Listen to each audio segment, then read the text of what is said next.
Welcome on back, everyone. We have split the streams, and we are here on twitch.tv/academy. And it's double Rafa again. So Joshi doesn't exist apparently. Josh! It is just double Rafa. Josh! As no, Wait, you I'm are Josh Joshi now? apparently as well. So we've got But I'm Joshi not as and handsome Rafa as Josh. here, guys. How is this gonna work? And we're getting ready. It's just chaos across the board here.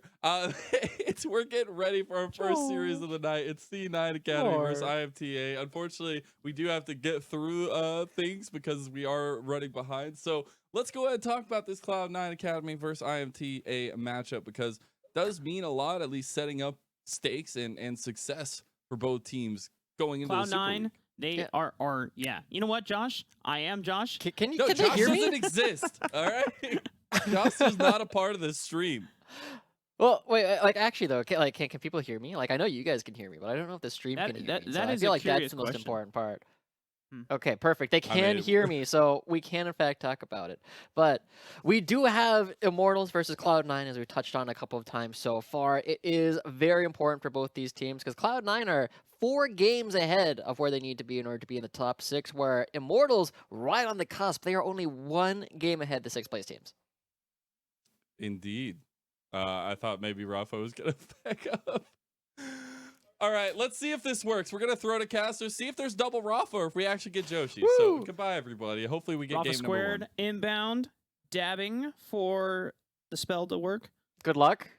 Josh, Let's see if the magic I'm trick is going to praying. work out here. The magic trick is not working. It's No. not working. It's not Abracadabra. working. Josh, I really want Alakazam. you to be back. I don't Me too. know I don't have a what to chess do. piece on me. Oh, it's I'm your me, conscience. Kangas. It's me, Kangas. Hi, Kangas. All right, Mark. Hi, Kangas. Hi. Oh, So- man. Oh, wait. Hey, we're back. Hey, All Mizzle. right, cool. Hey, you want to cast some League of Hey. Legends? Let's Hello. go. I'll be Honestly, a yeah, at this telecaster. point, I'm nowhere near as smart, and I might say some incorrect stuff, but you know what? I'm here to bring the hype, because it's last week, Super Week, baby. It's There's- Super there's so Week, much chaos going on. yeah.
Hello, everyone. Welcome back to week 8 of Academy LCS coming through. I do have bad news that while you had 2 marks before, it was too much energy all at once. And just so production knows, our other caster has lost power in his house today. So it's going to be a great day. You're going to be getting me all day long as we go through all 6 games, or at least until Mark's power comes back. So today, what we got going on is we do have Immortals Academy going up against Cloud9 Academy. We touched on this a little bit earlier, right? Cloud9 currently 4 games ahead of where they need to be in order to get past the first round of the Proving Grounds play-in and go directly to the top 16, whereas Immortals right above the spot where they need to be. They're currently only 1 game ahead of everybody else, and it is a position that is a little bit precarious, right? They're going to be playing up against Cloud9, who's currently in 3rd, Dignitas, who is tied for 6th, and Golden Guardians, who is currently in 1st. So it's not an easy week coming in for Immortals,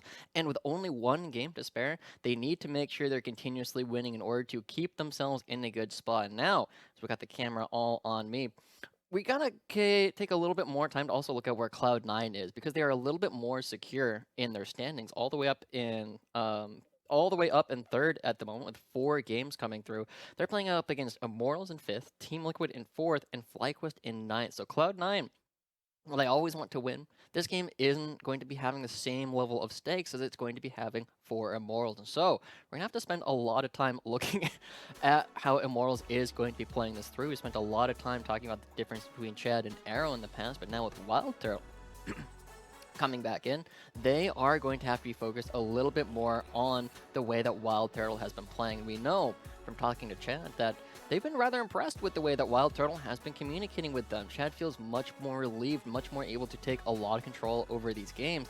And I have to imagine that's part of why we're going to be seeing the Hecarim coming through over on the side of Immortals. Hecarim, obviously, if you've been playing solo queue, you know this champion is all over the place. It takes control of games super early on. And it's also going to be this huge takeaway from Malice, because unlike most other teams you've been noticing, right? A lot of AD bans, a lot of mid bans. Cloud9 has been drawing triple jungle bans, and with the 4th pick with the Hecarim going over to Immortals, it's going to be forcing Malice right on back to the Shyvana. We actually saw this a little bit last week as well, when Malice was able to draw so many bans that they pushed him onto something he wasn't quite as comfortable with. When you have to play your 5th champion that you're normally going for, it always is going to change things a little bit around. But so far, I gotta say, I'm liking what we're seeing coming out from the Immortals draft. Right, we're seeing this Hecarim come through for Chad, something that has a lot of agency on, something that he has been very excited to play when he's playing alongside Wild Turtle.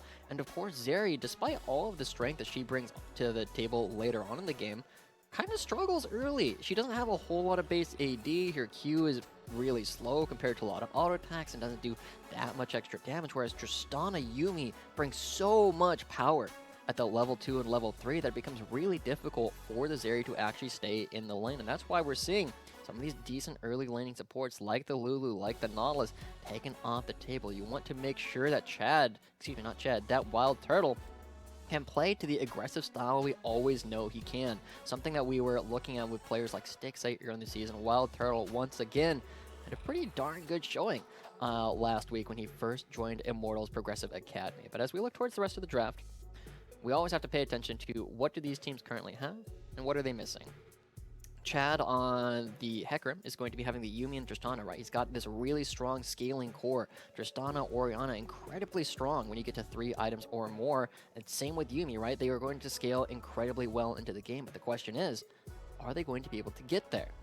Now, against most teams, that's a question that is going to be very difficult, right? Against something like a CLG who plays to the early game, or even a Dignitas who plays really aggressively at the start of the game, it's not the easiest thing in the world for them to do. But for a team like Cloud9 that are also going to be going for the scaling style, as you're already seeing with the Rise with the Zeri, it's going to be something that Immortals can be a little bit happier with. They also have a little bit more ability to be active in the first couple of levels, right? Hecarim, level 2, level 3 ganks can come through. You can go with the traditional farming style like Malice often does, but that doesn't mean you're locked out of the ability to go around the rest of the map and try and lock down some of these relatively immobile lanes that Cloud9 have already drafted for themselves. And as the Gnar comes through for Darshan, again, kind of throwing down a gauntlet to a lot of the players that we've been seeing on the opposite side of that map and just saying, I think I'm a better laner than most of you. We'll see what Concept wants to do. His typical answer in this kind of plays has usually been an Urgot, right? He wants to play something that is really tanky, can oftentimes build the Hull Breaker, and as we are still on 12.4, it is still something that they can do. But Concept, instead, going to be going towards the Wukong. And guys, I gotta say, as a Gnar player, this matchup is not really fun.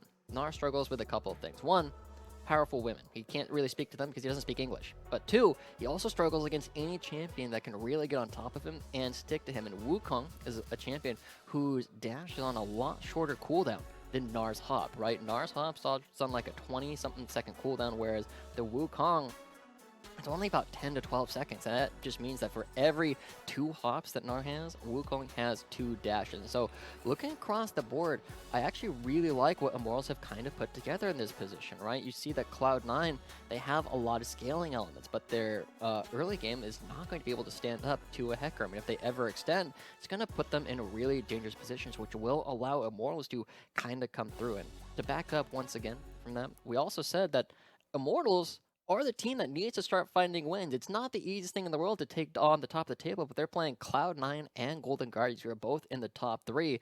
And Immortals, they want to find every win that they actually can. So we're going to be paying a lot of attention this game to how Chad is playing, where Wild Turtle is going to be finding their advantages, and if they can overcome the mid-game slump. On the other side, of course, we know the story. Malice is going to be farming. It's going to be on a slightly different champion this time. We'll see which version of Shyvana he goes for. If he goes for the AP with the huge flame breaths later on, or if he's going to be going with the more tank style build, as we've often been saying. There might be some hybrid opportunities there as well. But the person that I'm really going to be looking at to kind of step up in the mid game this time is actually going to be Copy. And he's one of the players that we've spent a lot more time looking at over the course of the season as this player that has a potential opportunity to grow. We knew that when he was playing on the previous version of Cloud9 Academy, that he was oftentimes playing a very supportive role, right? With players like Darshan, King, Isles, and Surenfire next to him, he was surrounded by all these crazy veterans. But now, as you know, Malice comes in, who's not new by any means, Copy is still trying to find a way to step up to the plate. He wants to be the primary carry, and in a lane matchup like this, where it starts off kind of because you get outranged, but gets a little bit better as time goes on and Pretty doesn't have quite as much, you're going to have a much better time in the mid game. But I'm getting good news. It sounds like I'm not the only one on this cast for the rest of the day. I'm going to be joined by our good old host, Mademoiselle White. Hi, friend. Hi. I'm coming in as some reinforcements as poor Rafa has lost power. So I'm here to back you up, buddy. I don't know if I'll be here all day, but we'll see what happens. Hopefully Rafa just gets his internet back and power back hopefully. and comebacks. Oh, man. But great breakdowns of the game, my friend. Yeah. I was doing tech stuff a lot of the time during that, so I didn't really get to pay too much attention. But I'm just happy that we get Malice as Shyvana again. I didn't get a chance to look at the bans. Was it just because, you know, all the other things were banned and Chad picked the Hecarim or what?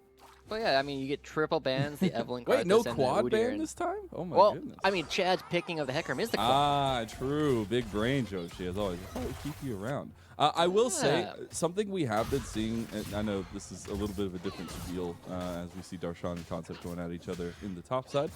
Wild Turtle picking up the Tristana into King Zeri is huge. We've been seeing a lot of it in the LPL. That is a big answer just because that burst potential you have. I'm very excited because Tristana and Wild Turtle go hand in hand, but aggression and Wild Turtle and Tristana go 3 in hand. 3 in hand? Is that how it always goes? No questioning. All right, we no just questions. go with All right, it. no questions. No questions. We're just gonna go right on here and up. But we are going to have to pay attention, Mazel, as we are getting close to level 2 of how Wild Turtle wants to take advantage of this. Right? You notice that they're going triple combat summoners. He's got the cleanse to reduce the stun coming out from Isles. He wants to be able to blow up King all at once. And something that we haven't talked about a whole lot is the fact that King this season compared to last season hasn't been nearly as impactful as he was. And part of this is because, you know, we know that he's not playing scrims, he's not getting the same amount of practice alongside this duo, and I feel like that's something that Immortals can attack. Indeed. I think that's such an interesting conversation because we got to talk to King a couple weeks back, and he's still bought into this system as well. Concept, he might just die to Darshan here. He's trying to get the pull back on it, though. Darshan not in Mega Gnar anymore. Has to be very, very careful against the Wukong.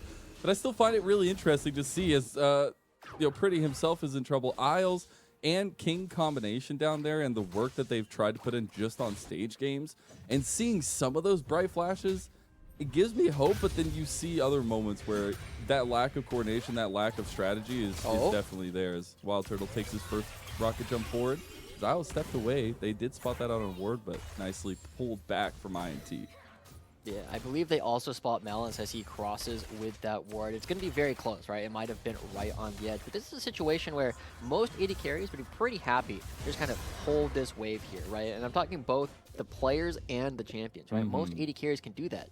Wild Turtle is not that kind of guy. Tristana is not that kind of girl. So you're in a very interesting spot where you can't really like hold this freeze for all that long, and that's why we're saying it's aggression. Nice move from King, gets him away though. Isles on the re-engage. Now Wild Turtle in some trouble. The stun comes through the cleanse, and Summoner spells burned on the bottom side for IMT, although the flash was burned by King. Yeah, I do really like the fact that we saw Isles. He went for the stun, waited for the cleanse before he threw it under tower, but that's a lot of damage onto Joey. The healing coming through clutch, though. It is neck and neck in the bot lane.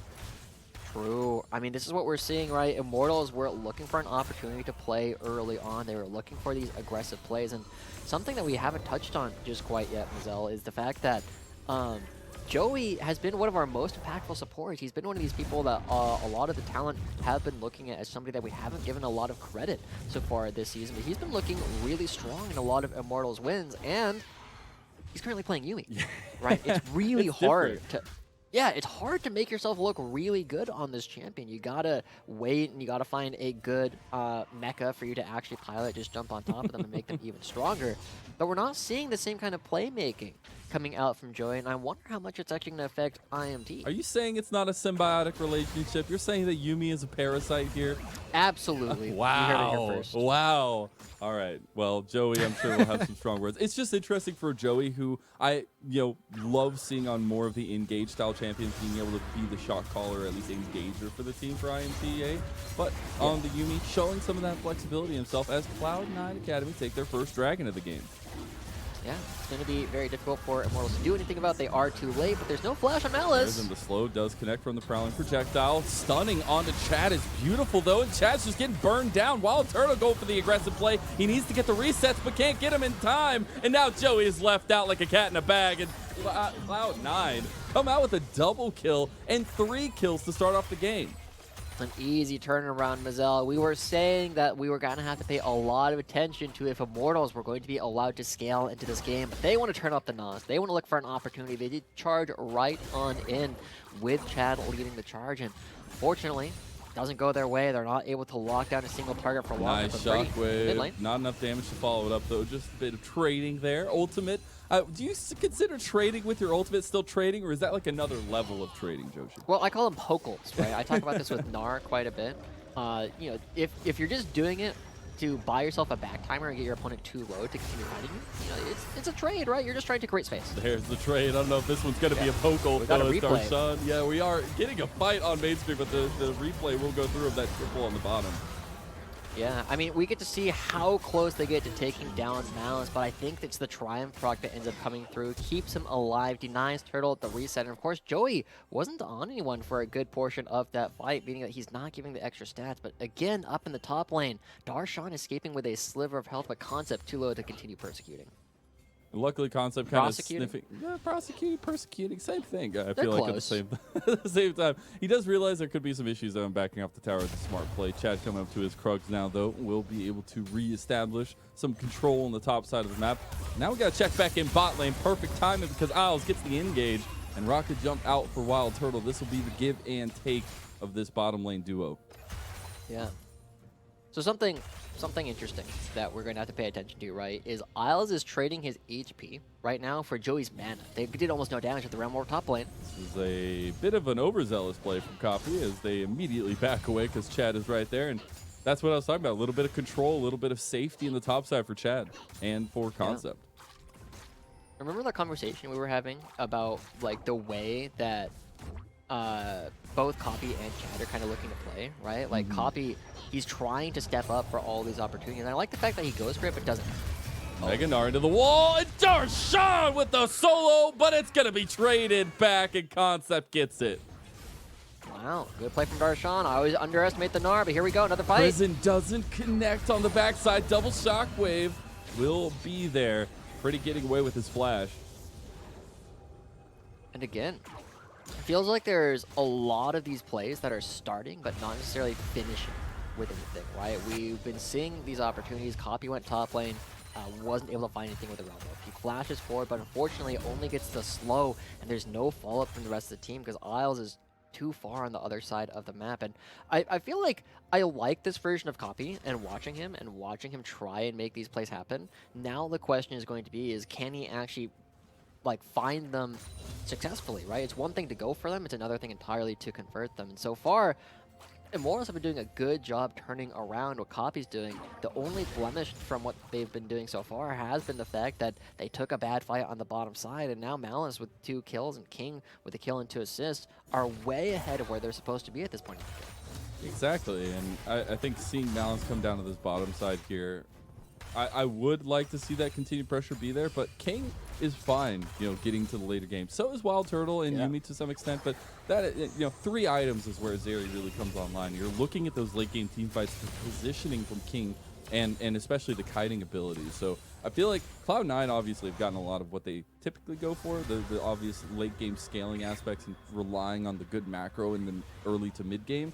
And it feels like IMT have a bit of response to that in the late game. I still would like to see more proactivity from Chad early on, though. Yeah, I mean, he tried, right? He was been looking for a couple of opportunities, but it doesn't feel like there's been anything for him to actually convert. He's been going top lane a couple times. Unfortunately, nothing is there because Darshan and Concept are both so low that neither of them really wants to stand in the lane. There's not a great opportunity to go for these plays in the mid lane because of how well it's been warded out. And then the one play he went for bottom lane got turned around. So I do also want to see him be proactive with the Sheen build that he's going for on the Hecarim instead of the Chemtech style of build that we oftentimes see coming from this same champion. I think he can look for something around now, like with this next dragon spawning, but the rest of his team, I don't know if they're in position to contest. They might try to, though. Getting the dragon stacking, at least getting 1 dragon to stop Cloud9's dragon stacking does so much for you. It's crazy to think that 5 minutes is all that it buys, but in all actuality, it's all about pressure. It's all about timing for especially a team like Cloud9. But it will just be that free dragon given over 2 dragons already for Cloud9 themselves, as Chad fine farming it up, but still is about a 15-20 CS differential. Concept going all in with the Cyclone. Darshan not getting Mega Gnar. So he will close. have it now, though. He has the distance. No! Concept gets his solo bolo. No trade this time. Now Copy in some trouble against Chad, and this is the turnaround. Pretty gets the kill. There you go. You asked for aggression. Here, the continuation of action.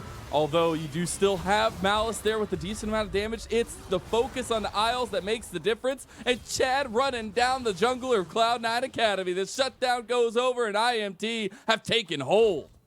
You said you wanted aggression coming up from Chad. How is 2 kills coming through right back to back? There is nothing for C9 to do on the entire map. And this is when I was saying Immortals were likely going to be a little weak when their champions didn't have completed items yet, when they were still waiting to get even more gold in their pockets. But everywhere on the map, they are finding these small wins. Concept with the solo kill up against Darshan. He's going to be able to teleport back. It's going to be just fine. But the question we have to ask Mazel is 1,000 gold enough? Because even with these cool plays coming out from Concept, they are going up against Shyvana with 2 dragons already stacked. And we're looking at that replay, the solo kills coming out in Concept, just getting the better of Darshan. The timing not there for the Mega Gnar, and then the capitalization of the overextension of Copy. Yeah, I mean, I think what we're seeing, right, is there's not a lot of buttons being pressed by Cloud9 because there's not a whole lot that there's left for them to do. They're caught in the wrong spot. They're just trying to leave.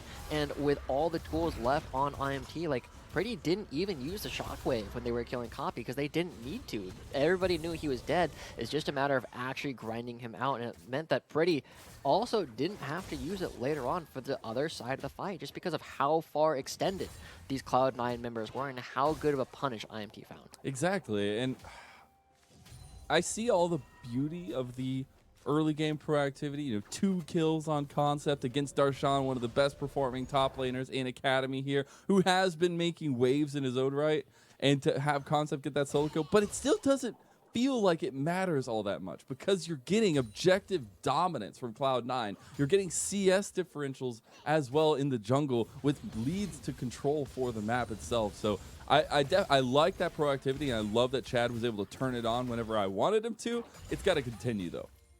It does. And I think we're in a position where, looking at how Cloud9 like to play, they are normally the team that is going to take this game a little bit later. They're the team that is going to create CS leads off of Malice and convert that into him just being stronger than your jungler. But when these kills start coming through, when Hecarim can look for these plays, it's a lot harder for Cloud9 to make that kind of play work. We do see Concept continuing that trading. Has the mythic item completion over Darshan in this time, but Cloud9, Pretty gets the shockwave on a King, but Malice goes over the wall, and Pretty has to flash away yet again. A lot of members down there. They also get the outer tower and potentially looking to charge that second tower as well, though Pretty will put a stop to that. Yeah, pretty surprised that Pretty chose to actually go for that shockwave and look for a fight, but now as we see Chad coming down, there's a lot of people here. No but another solo kill? Let's go. Another solo kill, 2 now to Concept. Those stats are going to be through the roof. Plus 30 CS, 3 and 1, 2 of them solo kills already coming through. Actually, all 3 of them solo kills, because remember, like, Darshan died to the turret the first time that these two interacted for a kill, and this is a beautiful spot for Concept to actually be. You see that he is super far ahead in experience, and that just comes from the fact that this total island is going absolutely in favor, and it feels like Darshan's the one getting voted off. It is just a bit of that island voting situation here, though Malice will have something to say hopefully for him. We're going to get a replay of that solo just to see how it all went down. Right, I mean, this is Darshan looking for his opportunity to go through, but the fact that Concept cancels and dodges the rock, he dodges everything that you can realistically dodge going up against the Gnar, and just interrupting that crunch means that there's like 200 damage that Darshan is completely missing out on. He's a very confident player, but sometimes that confidence can come back to bite you.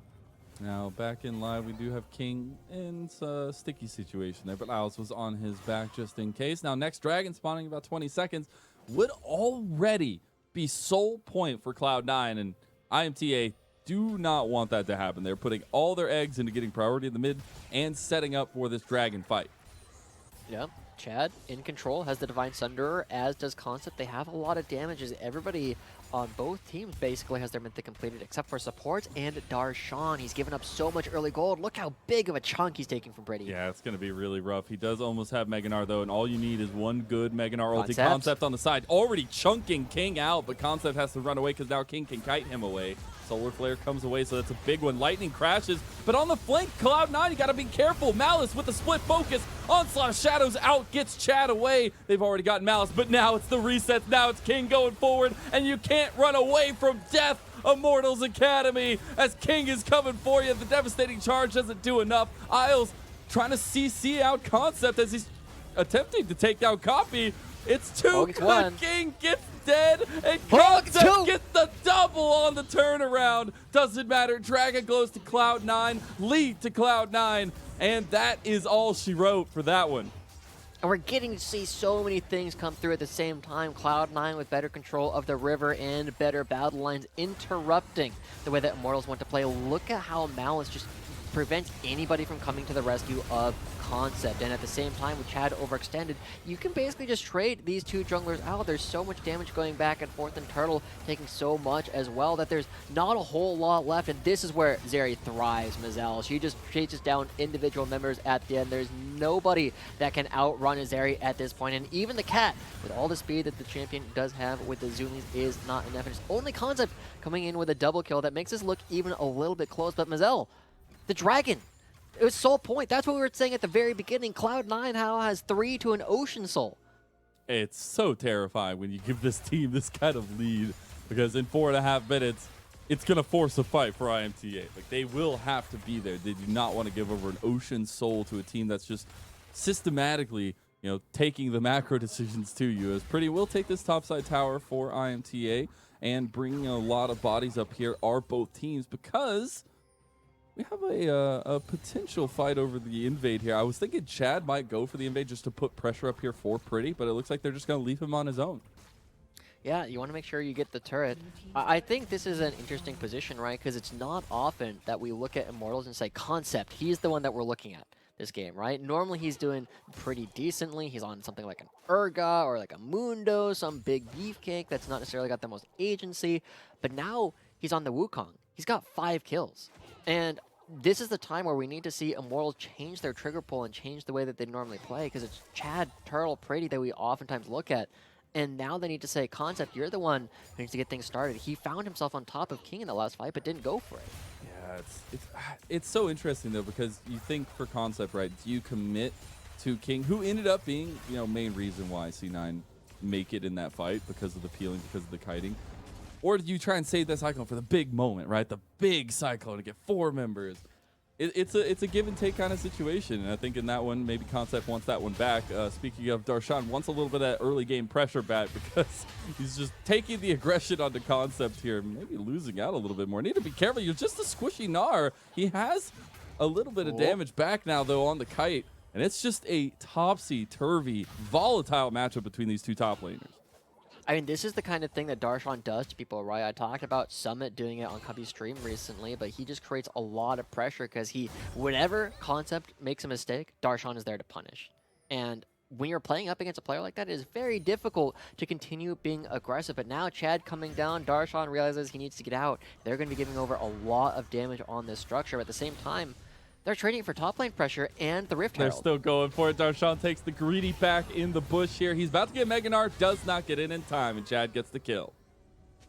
Easy pick up there, but again, what is it getting traded for? It's a Herald and a turret up in the top lane. So all this back and forth means that Cloud9 maintain this small lead in terms of gold, but even bigger is the fact that they are 3 dragons ahead and Pretty running out the shockwave. I don't think they find anything. The poke ultis. But now this opens up Cloud9 for a Rift Herald drop in the mid lane to get all of the outer towers for themselves if they want to. But the beautiful thing about this late Rift Herald is you can hold it for so long. In a minute and 43, right? It's going to be a little bit close to that timer. But you can use it as a distraction leading up to the dragon into the soul fight for Cloud9 Academy.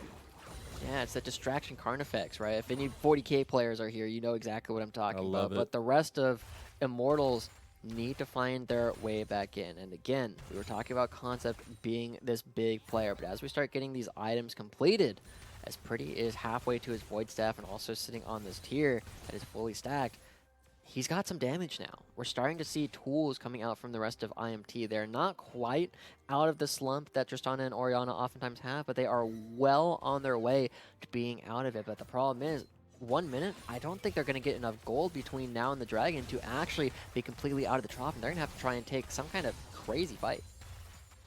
And, that does work to some extent. Sometimes. I'd say maybe a 50-50s chance in that one. But it is a little bit about the execution. We've seen in the last one, especially Wild Turtle, getting CC down so extensively is so tragic, right? You are the backbone of a lot of the setup is there for the rest of the team. The alley-oop, the slam dunk has to be there for Wild Turtle. Yeah. And they're also here so early. Look at the fact that Copy up in the top lane is creating split push pressure. Darshan down in the bottom side is also pushing in the way, but he might be caught by Chad. Might be. A little bit of speed there, a little bit of slowdown from Darshan. He's about to get Mega Gnar. Will he get it this time? Does look like so. Still taking a 1v5 here in the end of it. He has the Mega Gnar ulti, not anymore, and it will just be the kill slowly going down. Rift Herald used in the mid lane, tower in tier 2 at least taken down. Now they're looking at the tier 1s in the lane as well as top lane. This is a lot of gold going over to Cloud9.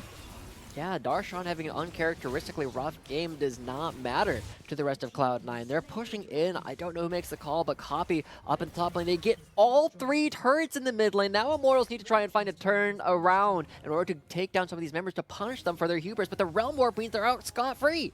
And beautifully done by Cloud9. Gets their escape out of there. As we've seen so many wonderful Realm Warps, Rift Heralds, Realm Warps recently as well. But it's still IMT looking for something, right? And I think we need to return to that conversation because we saw the early aggression. We were asking Chad to get proactive. He did do so. But I was questioning, is that enough? Do we need to see more? Yes, we did need to see more. But now we're at 22, 23 minutes. and Cloud9 have a steady advantage. They have steady map control. They have almost complete objective control. And in the later fights, the setup with Cloud9, the team fighting potential is just terrifying. We'll see, right? It is going to become a tale of two carries. You have Wild Turtle on the Tristana. You have King on the Zeri. And both these guys are going to be able to hit, but they're going to be able to hit differently, right? Wild Turtle is going to be looking to hit people from a long range and slowly focus one target down at a time, whereas King, much more happy to just hit all the melee champions. This isn't the two of them, right? Concept and Chad are both playing melee characters that King gets to hit both of them at the same time. So that difference can be really crucial in this upcoming fight. But I think the difference maker actually this time around, Mazel, is the fact that Malice has 3 dragons to his name. And, you know, as useless of a passive as it is on Shyvana, when you get 3 dragons and the extra resists that come with it, it becomes so much more difficult. It does. And also the fact that King is on 3 items right now. He hits the lightning crash and trying to get soloed out. Now, it doesn't matter if you hit 3 items, you get blown up by the Buster shot. Wild Turtle coming in clutch. Yeah, Malice has no ultimate, and Immortal is going to be able to find the pickoff, but they need to be able to force something with it. 1 kill is enough. Is Darshan enough? It's not. He's not going to find it. It's just trying to get some poke down, but Immortals turn right onto the Baron here.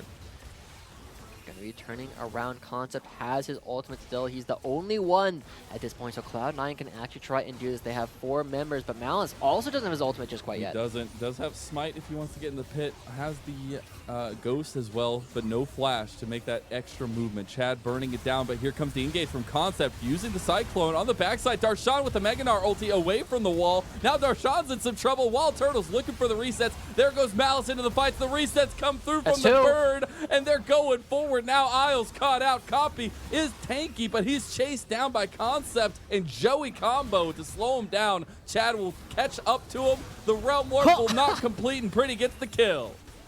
Look, I've seen crazier things, but I don't think King should be able to pick this up on the backside. Immortals with a huge turnaround with only 1 ultimate during that fight, able to find everything that they wanted. Now as they start up the Baron, you see King barreling down the mid lane. Immortals, we said that they needed to find games up against Cloud9. We said they needed to find every opportunity in order to bring themselves back up and secure their top 6 spot for Proving Grounds.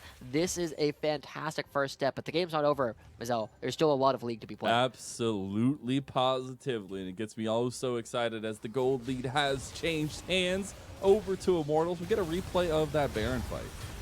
Yeah, so watch how Wild Turtle positions during this fight, right? He's never really in danger, and by flashing away from Darshan, who I think only hits the clone, he's able to look for these resets. As soon as the first death goes through, and Wild Turtle knows he's safe from Malice, and from that point on, we call it a rout. They just chase everybody down, and normally Zeri shines here, but the rest of Immortals are fast enough that Copy can't leave. They are indeed, and they ends up in an unfortunate situation for Cloud9 as they felt so in control of this game. And yes, they gave over 1 dragon, but they were getting a lot for it, right? You look at the base of Immortals Academy. Yeah, they don't have an inhib tower in mid lane, but you take fights like that and IMT capitalize on a few mistakes, it turns everything around. Now you're looking at IMT with the Baron buff into the base of Cloud9 Academy. Yeah, we're starting to get towards what I like to call the early late game, right? Immortals and Cloud9, if either of them win a fight from this position, can actually end the game. And that's something that we've been expecting from Cloud9, right? They've been in this position for a little while in this game, but Immortals have finally gotten to that point where all their members have buttons. And Darshan teleporting really early. 20 Neither seconds. team is currently set up for the dragon yet, but it looks like Immortals will be there first. They will, at least trying to get the priority in mid lane, but the setup is there for IMT. The biggest thing is if they can find a catch out here, makes things a lot easier to execute in the fights, and they are looking for it. Devastating Charge has been activated by Chad, but it's just trying to get the priority in mid lane with the Baron buff to move into the Dragon Pit, which has now spawned an important, crucial fight here for both teams. Yeah, remember, level 16 Orion, a huge shockwave, and this might come through! He gets it! Malice with the golden fingers! He doesn't make it out, but he gets the soul for Cloud9. Huge play coming through. Malice saving that spot right there, but now they need to get out and they try and find King. I don't even know how he got it. He wasn't even in the pit yet when he smited it. I want a replay of that one. King makes it out with a dash. The final chapter in desperation here. It's not going to be the final chapter for Immortals Academy, though. The shockwave comes through as they've already found 2 in the mid lane. They're looking into the tower, still having 30 seconds on the Baron buff. And even with all the regen that the ocean provides, Immortals just trying to end the game right away. They're potentially going to try and end it here, but as we take a look, just a smite comes through from Melon's. Beautiful play, but Immortals, they need to find a way in, and Wild Turtle wants to start. King is almost dead, and that's the beauty of having the Tristana here. The damage follow-up is huge. Do they go? They could just end it. This might be a little bit of overextension. You still got 10 seconds and 15 respectively on a couple members of Cloud9. The Ultra Shock laser comes out to do a decent amount of damage, and Immortals realize they have overextended. Okay, well, great stuff coming out from Immortals. Pretty quietly having a good game. Part of everything that's been going on and following up on all of the plays with a great shockwave. But now, they start to back away. The power of the Ocean Dragon comes through. We're going to see a little bit more why having 4 dragons on a Shyvana is so scary. Why you do not want to allow Cloud9 to get to this part of the game. Because they have so much experience on this team, right? When Copy and Malice are your rookies, or your relative rookies, like, that's scary, right? Copy's already had a season where he was one of the top mids for the academy and amateur level of play. Malice has played professionally before in other regions, and now he's just coming over to North America in order to help LCS team get as good as it can. So Cloud9, now with an Ocean Dragon, should be in a spot where they can take some of these fights, but the problem is, it's up against late game Tristana and late game Orianna. It absolutely is the crucial like wombo combos that can happen, and how quickly they can pounce on Cloud9 is going to be so telling. Oh no. The Cyclone, the Jump King, he gets the shield, the Lightning Crash, but is it enough? He doesn't. Devastating charge from Chad, gets the kill. Now C9A routed, and IMT are moving into the base here, as now Wild Turtle rocket jumping forward. Pretty on the side here with some decent damage. Malice giving the resets to Wild Turtle here. They're under tower, and they don't care. They're taking it to Cloud9 over and over and over again. Darshan with the Mega Gnar ulti in the wall does not make a difference. Copy is trying his darndest, but minions are onto the Nexus towers now, and it should be all she wrote for Immortals to take this game number 1. Immortals taking a game off of Cloud9 right when they need to. Another shockwave. They're going to find Copy at the end, but I didn't expect Immortals were actually going to be able to do this, especially with the disastrous early game that they had where Chad comes down and they give over 3 kills in the first couple of minutes of the game. This looked like Cloud9 all the way, but they find pick after pick after pick. They find every single fight, and it feels like Immortals are just on the same page in ways that Cloud9 were not this game. It's honestly incredible, right? We were talking that whole game, like, okay, but keep a lookout. You know, the objectives are going to Cloud9. Yeah. The farm. It's looking really good, you know? So much armor and Amara, the Shyvana, man. There's no way that Immortals can take a late game fight against this composition. I mean, the 70 CS differential for Malice, like, doesn't matter when you have clean execution, when you have good shot calling and target decision making, and it all comes together at the end. King, also with a ton of out-positioning or mispositioning at the end there, does make a difference. And especially, I want to highlight the fact that Immortals were able to capitalize on a lot of that. And that's something that is so important at this level of play.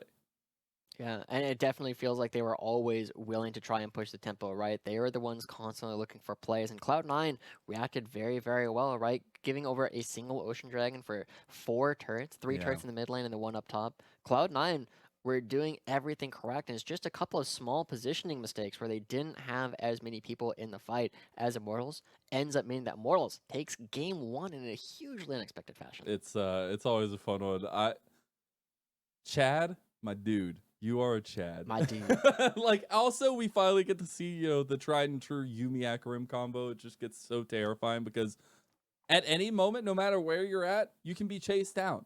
And I think everybody realized that on the side of Cloud9. So I do wonder, you know, going into the next game, especially, Cloud9 are obviously going to stick to what they know and what they've tried over and over again, right? It's that scaling picks, it's the farming style. But I wonder if we get into that adaptation as well. We'll see. It's going to depend on what side of the map they are going to be playing on, right? Effectively leveling 4 bans at Malice and putting him down to the Shyvana. Like, to his credit, he does the Malice thing, right? He farmed really well. He got a lot of dragons. Unfortunately, just wasn't enough this time. It absolutely wasn't. Well, we are going to send it away to a little break. We'll be right back with the second game of this first series, so don't go anywhere.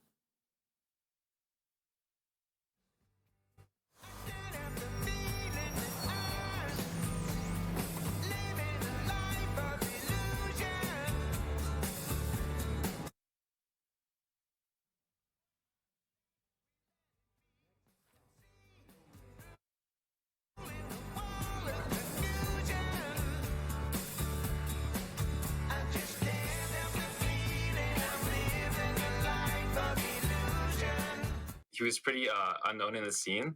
Like, he has no social medias. No one knew how old he was. Like, at the time we figured out he was like 17, but yeah, he's just a unknown quantity. I see him practice. He's always critically thinking about what he can do differently, what he can add on to his play, and I think with that of his calmness in game, it really helps him make the best decisions in game. And he's also got great hands, so everything rounds up perfectly together. All right, Copy. Why don't we just start this off right away? So, what got you into playing League of Legends? Like, what got you hooked? It goes back a long time. I was like 9 years old, I'd say, 9 or 10 years old. And me and my brother always like doing stuff together, whether it be playing like basketball, any sports, or like playing video games. I guess my brother got me hooked into League because I actually liked it a lot at the time. So, what do you remember the most about like when you first started? Like, what was your champion of choice back then? I'd say the one champ that I like played a lot was Nunu. I played every lane. Because my small brain couldn't comprehend like, oh, Nunu is like a tank or like a marksman or anything. So I just tried him everywhere, right? So originally when 100 Thieves reached out to me and explained to me what the roster would be for 100 Thieves next, I thought Copy or Johan was actually like the best player on the team, like by far. This guy was also like always really, really good in my solo queue games. And he was like rank 1 at the time, I think. And I was like rank 2. So, I was pretty excited to see him on my team.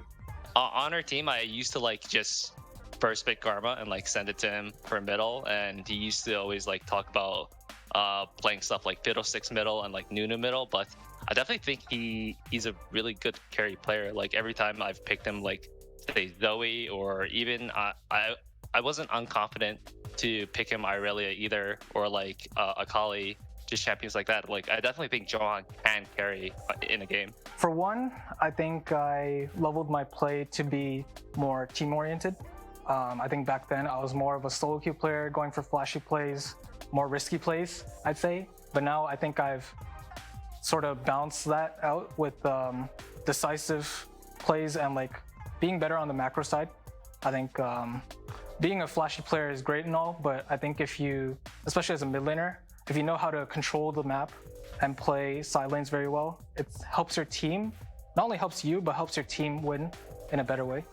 I don't know if the viewers know this much, but I think at that time, 100 Thieves actually announced that Tenacity and Kemvi were promoting to Academy. So it was a bit rough on our roster because we had to find some immediate substitutes like Ball and Bandit for top lane, who was our coach, by the way, and NXI. Previously, before I started coaching that team, I was a player, so just transitioning back into the role during that short amount of time didn't feel that different at all. It felt normal. Like I thought to myself, like, yeah, I want to play with this player on my team. I like what he does. I like how he is as a person. I'm just pretty happy with that.